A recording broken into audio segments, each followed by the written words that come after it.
So Freedmen's Savings Bank was founded by the United States Congress in 1865. It was a bank unlike any other our nation had known. Freedmen's Bank was established to serve Black Americans newly freed from slavery, to help them build wealth and to build a better future. At Freedmen's, to open a savings account, you just needed 5 cents, which, as I've calculated, is about $1 today. In the years after its founding, tens of thousands of Black families opened an account at Freedmen's. They saved up to buy a farm, to build a home, to open a business. Even school children saved their pocket money to deposit it in this institution.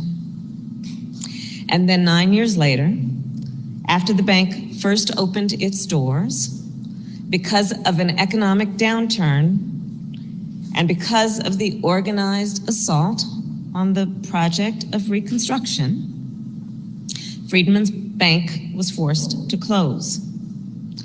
Over 60,000 people lost their savings. Now, Freedmen's Bank was guided by a vision. The vision of an economy that works for all Americans and includes all Americans. The vision of a nation in which all people have access to the financial resources they need to succeed, to thrive, and to determine their own future. Truly at the heart of that bank was the concept of self-determination. Over a century and a half later, in communities across our nation, that vision remains unrealized. Consider, today, Black entrepreneurs are 3 times more likely to report that they did not apply for a loan for fear of being turned away by a bank, often anecdotally because they heard about that experience from friends and relatives. Today, Black and Latino homeowners are rejected by traditional financial institutions at a higher rate when applying for home loans.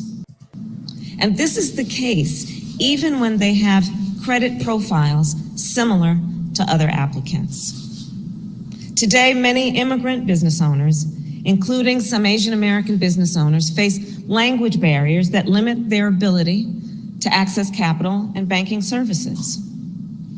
And people who live in rural areas, including many Native Americans, often lack access to traditional financial services of any kind. These disparities must be spoken of, acknowledged, and addressed.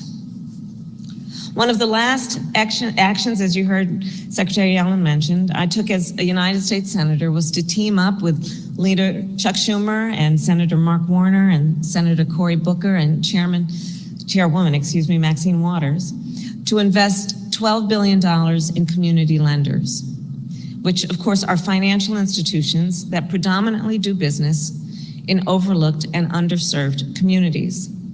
Last month, I was proud to announce that because of that hard work and the work of many of the leaders in this room, our administration has distributed more than $8 billion of that investment to 162 community lenders across our nation.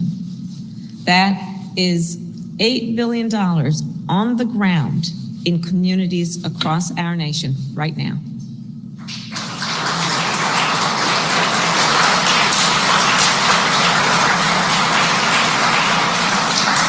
And I'll share with you some of the examples. In North Dakota, Native American Bank lent $10 million to help fund an opioid addiction treatment facility on tribal lands. In Georgia, Carver Bank lent over $500,000 to help Black-owned companies build affordable housing. And in Mississippi, Hope Credit Union, led of course by the great Bill Bynum, lent $10,000 to a Black-owned and woman-owned coffee company to help them expand. And that's just one example of the incredible work that they do there. Since taking office, then I will tell you I have traveled our nation and spoken with small business owners who have received funds from community lenders. And I have seen what it means in terms of acknowledging, recognizing, and then feeding their ambition and aspiration and creativity, both in terms of their own aptitude and capacity, but also because they are in the best position to understand the needs and the capacity of their communities. And I've seen how they use that capital to hire people from the community, to open a new storefront on the main street, how they buy inventory from local businesses. The whole community benefits in one way or another, economically, not to mention psychically, from their presence. And at the same time, I have also seen how the great need for capital still remains in our country, meaning how much more work we still have yet to do. You know, I hope and know that everyone here does get the opportunity to travel our country. And from my travels, I will share with you, there are so many people in our country that have incredible dreams, fueled by their ambition, fueled by their aspiration, fueled by seeing what is possible and then going for it. But far too many still lack the resources and the support to make those dreams a reality. And what ends up happening then is these entrepreneurs cannot access capital to start a business.